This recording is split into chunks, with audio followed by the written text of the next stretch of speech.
بەو ڕێکەوتنە سیاسیەی نێوانیان کە نزیک بۆتەوە لە ساڵێک هەر یەک لە یەکێتی و گۆڕاندەیانەوێت دەواازەیەک بە ڕووی چارەسەری ڕەوشی پڕقەیرانی هەرێمی کوردستاندا بکەنەوە.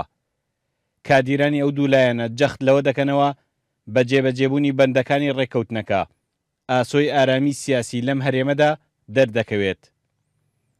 ڕێکەوتن لەژێر هەر ناونیشانێکا بێ ڕنگدانەوەی ئیجابی بۆ سەر شەقامی کوردستان بەگشتیە بێ ومێدی شەکەم ئەم ڕێکەوتنە فاکتەر بێت لەوەی بە سەنگێکی ترەوە بە قورسایەکی ترەوە بێن فشار دروستکەن بۆ ئەوی پەرلەمان کارا بێتەوە.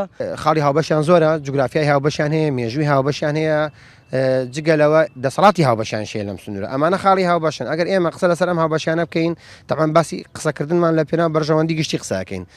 ئەم ڕێکەوتنێشکە کردووە نامش ڕێکەوتنیەکە لە نێوان ئەو دوولایەنە سیاسیە کراوە کە ئەو خاڵانیان هاوبەشە.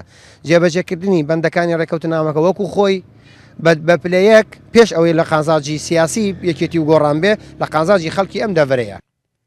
بەندەکانی ناو ئەو ڕێکەوتنە سیاسی یەکێتی و گۆڕان جەختی لە چارەسەری پرسە سیاسی و ئابووری و نەتەوەیەکانی کورد لە ناو هەرێم و پەیوەندیەکانی دەرەوەشیدا کردووەتەوە.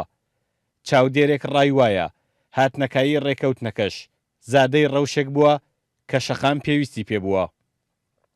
و نکۆڵی لەوە ناکرێت کە یەکێتی و گۆڕانیش دوو پارتی گەورەی سەر گۆڕەپانی کوردستانن تەبایی و هاوکاری ئەو دوو پارتە ڕنگدانەوەی لەسەر کۆی کێشەکانی باشووری کوردستان و توانم بڵێم سەرجەم کوردستانیش ئەبێ و بە تایبەت ئەو ناوچانەی کە هەردوو لا پێگەیان هەیەتیاندا و بە پێچەوانەیشەوە ناکۆکی و ناتەبایی هەردوو لایەن و هەموو لایەنەکانی کوردستانی وایە ڕنگدانەوەی خراپ پێبێت لەسەر باشووری کوردستان و کێشەی کورد بەگشتیش.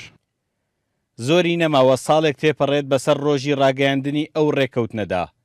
ئەوسا و ئێستاش جگە لە کادیرانی یەکێتی و گۆڕان چاودێران و شەقامی کوردستانیش وا لێی دەڕوانن کە ڕێگای سەرەکی بێت بۆ کردنەوەی گرێک کوێرەی پرسە هەڵواسراوەکانی ئەم هەرێمە. سامان کەریم، کورد چات نیوز، کفری.